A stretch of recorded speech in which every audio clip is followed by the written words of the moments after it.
Bismillahirrahmanirrahim. Assalamualaikum warahmatullahi wabarakatuh.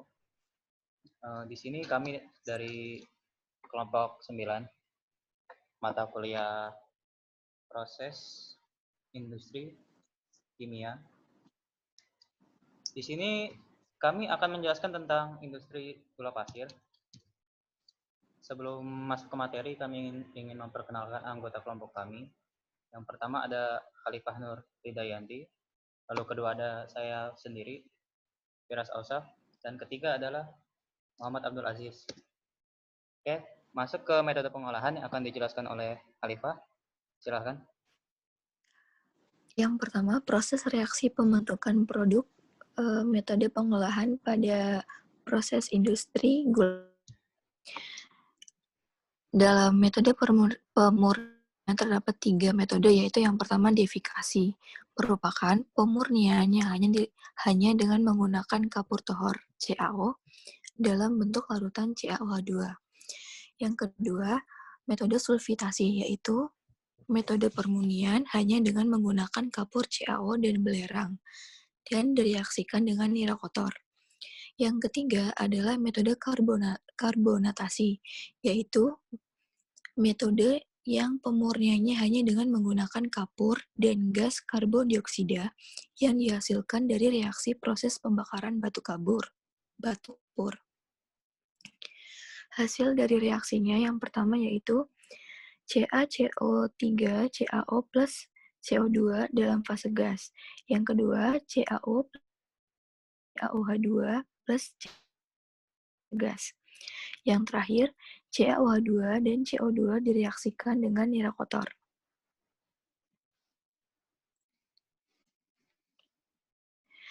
Selanjutnya, ada diagram alir mengenai proses pembuatan gula pasir. Pembuatan gula dari tebu memerlukan beberapa tahapan dan proses kimia secara mekanis. Untuk mengetahui langkah pembuatan gula dari tebu dapat kita lihat dari diagram di bawah ini. Nah, untuk penjelasan dari tahapan proses pengolahan industri gula pasir, berikut adalah tahapannya. Next. Yang pertama adalah proses pemerahan atau gilingan. Langkah pertama dalam proses pembuatan ini adalah pemerahan. Pada proses ini, tebu yang ditebang dari kebun dicacah menggunakan alat pencacah tebu. Biasanya terdiri dari cane cutter, hammer, shredder atau kombinasi dari keduanya. Tebu yang diperah akan menghasilkan nira dan ampas. Nira inilah yang mengandung gula dan akan diproses lebih lanjut di pemurnian. Ampas yang dihasilkan pada proses pemerahan ini digunakan untuk berbagai macam keperluan. Kegunaan utama dari ampas adalah sebagai bahan bakar kettle atau boiler, dan apabila berlebih bisa digunakan sebagai bahan particle board, furfural, cyclyl, dan produk lainnya. Yang kedua adalah proses pemurnian. Setelah tebu yang tadi diperah dan diperoleh nira mentahnya, tebu akan dimurnikan. Dalam nira mentah mengandung gula terdiri dari sukrosa yang mengandung glukosa dan fruktosa. Zat bukan gula terdiri dari atom-atom Ca, Fe, Mg yang terikat pada asam-asam, yaitu asam organik dan anorganik, zat warna, lilin, asam-asam iselgur yang mudah mengikat besi, aluminium, dan sebagainya. Pada proses pemurnian zat-zat bukan gula akan dipisahkan dengan zat yang mengandung gula. Proses pemurnian ini dapat dilakukan secara fisis maupun kimiawi. Secara fisis dengan cara penyaringan, sedangkan secara kimiawi melalui proses pemanasan. Pemanasan dan pemberian bahan pengendap. Pada proses pemurnian nira terdapat 3 buah jenis proses, yaitu deifikasi, sulfitasi, dan karbonatasi.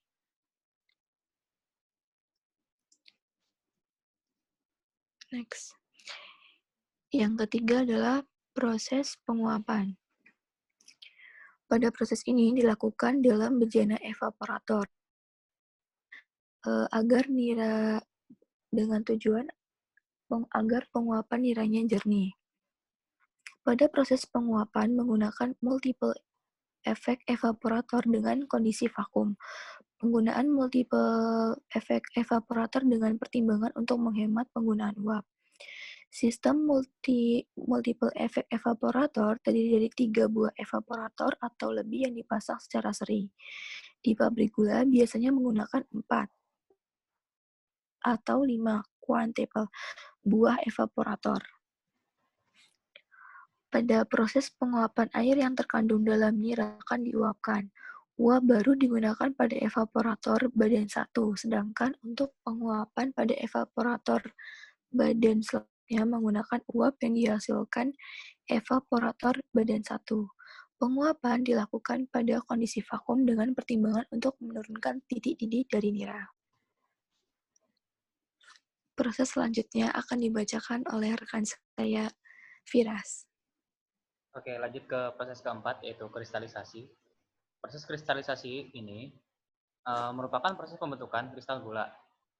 Sebelum dilakukan kristal, atau proses kristalisasi ini, dalam pan masak, kristalizer, nira kental terlebih dahulu direaksikan dengan gas SO2 sebagai bleaching dan untuk menurunkan viskositas masakan. Viskositas masakan yang dimasukkan ini adalah nira tadi. Lalu setelah diperkirakan proses masak sudah cukup, pemasakan nira ini sudah cukup, selanjutnya larutan dialirkan ke palung pendingin atau receiver untuk proses nakristalisasi. Tujuan dari palung pendingin itu melanjutkan proses kristalisasi yang telah terbentuk dalam pan masak.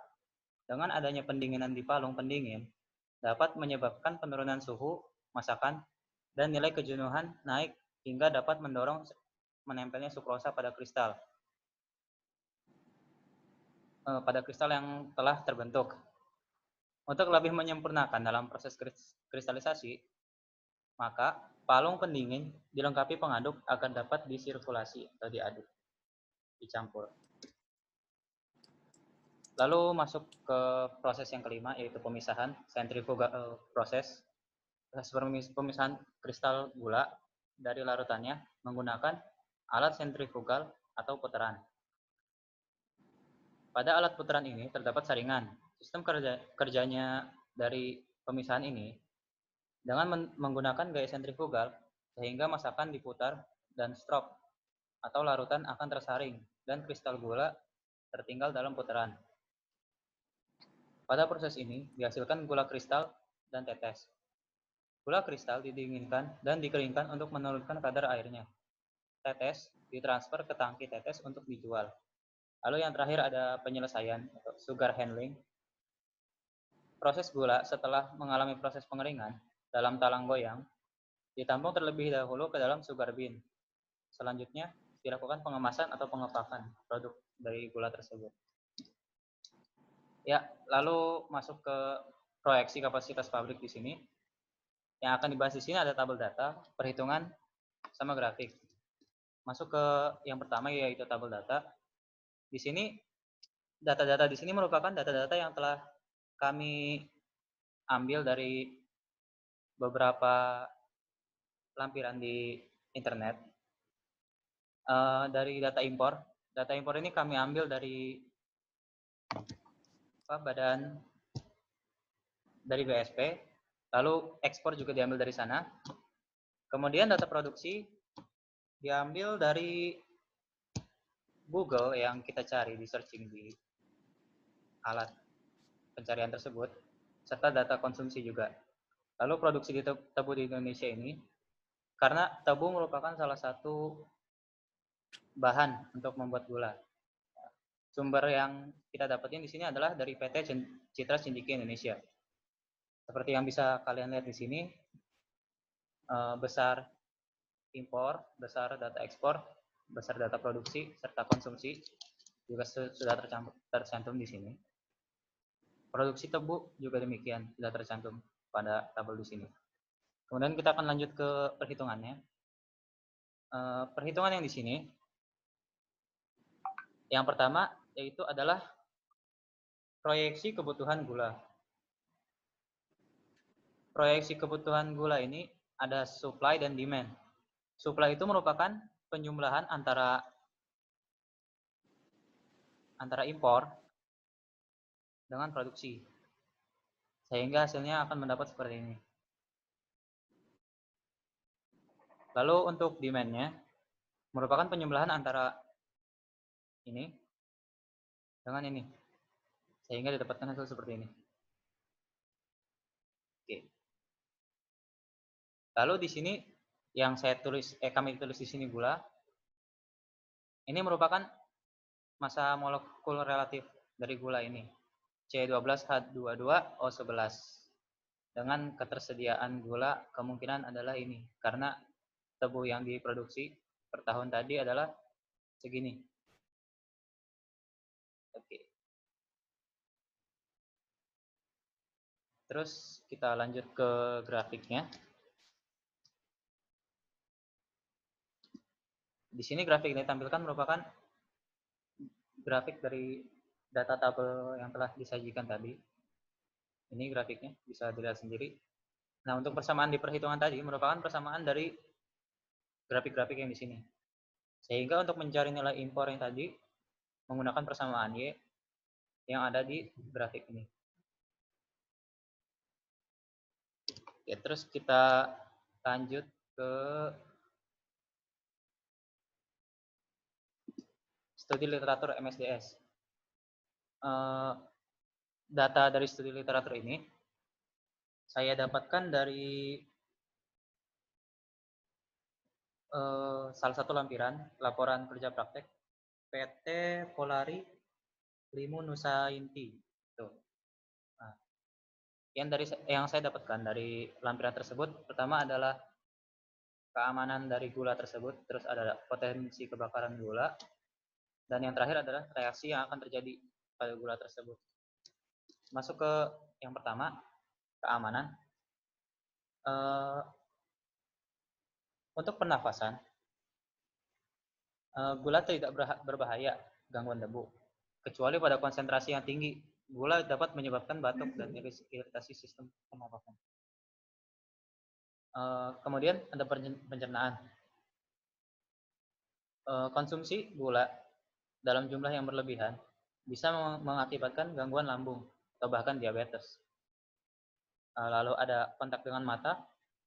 Gula mungkin tidak terlalu berpengaruh dengan mata, maksudnya seperti iritasi atau semacamnya itu tidak ada.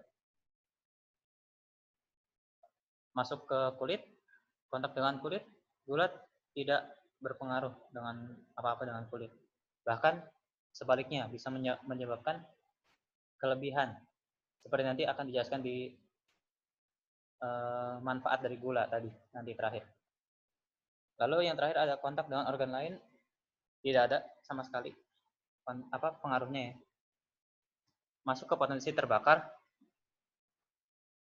meskipun ada karbon dalam senyawa gula tadi, potensi yang menyebabkan kebakaran pada gula itu tidak mungkin terjadi. Kemudian ada ledakan. Ledakan ini mungkin tidak ledakan besar, hanya ledakan pada debu. Konsentrasi ledakan minimum di udara juga adalah 0,045 gram per liter, yaitu terlalu besar.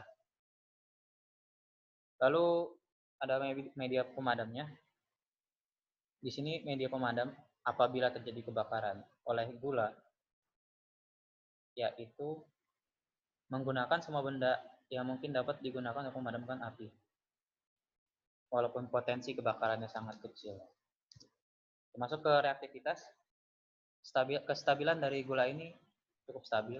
Lalu bahaya dekomposisinya, yaitu ada karbon dioksida dan karbon monoksida dapat terbentuk saat pernapasan, saat pemanasan.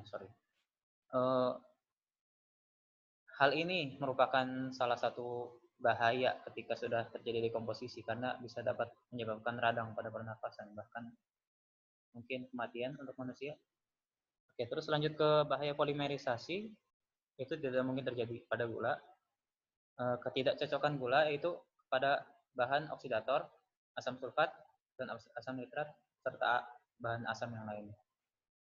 Terus kondisi yang harus dicegah, kita tidak boleh secara langsung terpapar oleh gula, yaitu adalah panas, kobaran api, dan sumber api. Oke, terus kita masuk ke slide selanjutnya yang akan dijelaskan kembali oleh rekan saya. Alifah, silakan. Yaitu kita berbicara mengenai manfaat dari produk gula pasir itu. Yang pertama, ada manfaat bagi tubuh. Di sini guna bermanfaat bagi tubuh karena dapat memberikan energi instan. Karena gula sendiri mengandung glukosa, dan glukosa itu mengandung karbohidrat. Ketika gula masuk ke dalam tubuh, gula akan diubah menjadi glukosa yang akan diserap oleh sel-sel tubuh untuk menghasilkan energi. Yang kedua di sini gula dapat meningkatkan tekanan darah rendah. Ketika orang yang memiliki tekanan darah rendah terkadang mengalami blackout atau keadaan hampir pingsan.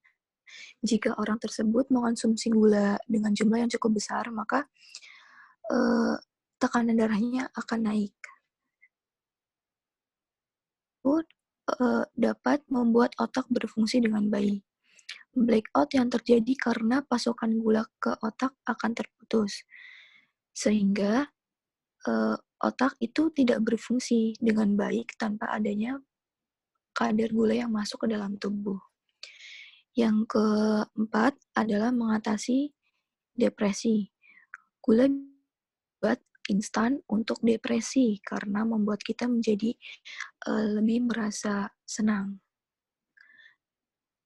Yang ketiga adalah bermanfaat untuk menyehatkan kulit. Asam glikolat dalam gula dapat membantu menjaga kesehatan dan kecantikan kulit. Gula dapat menghilangkan noda pada wajah serta mengembalikan keseimbangan minyak yang ada di kulit. Selanjutnya yaitu manfaat gula pasir dalam dunia kecantikan.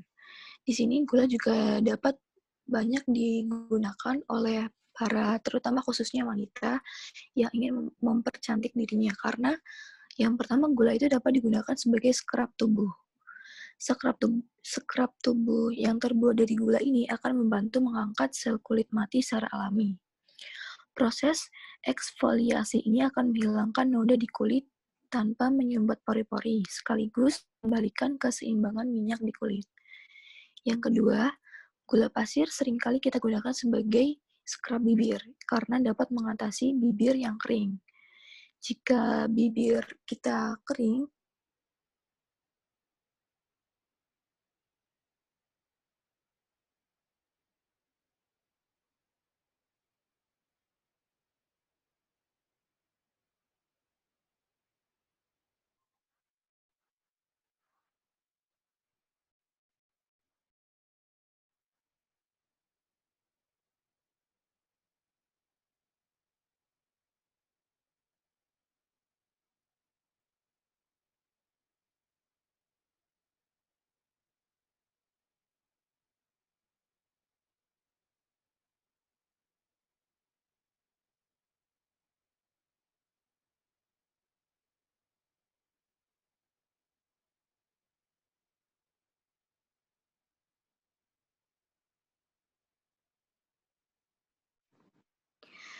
yang terakhir dari manfaat gula bagi kecantikan yaitu dapat mengangkat bulu.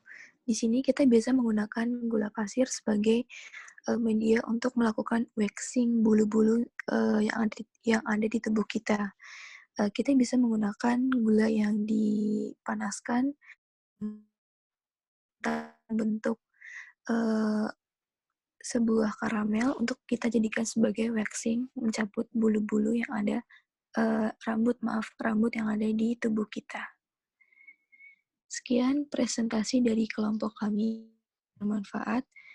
Kurang lebihnya, wassalamualaikum warahmatullahi wabarakatuh. Udah.